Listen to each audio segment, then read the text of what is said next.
শুভ নববর্ষ সকলকে।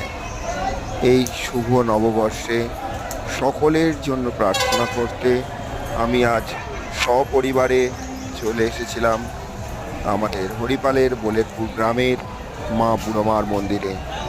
এই মন্দিরেই আজ বহু বছর ধরে মা বুড়োমা একটি শিলাখণ্ড হিসাবে পূজিত হয়ে আসছেন। কথিত আছে এখানে মা বুড়োমা নাকি ডাকলে সাড়া দেন, সকলের মনোবাঞ্ছা মা পূর্ণ করেন।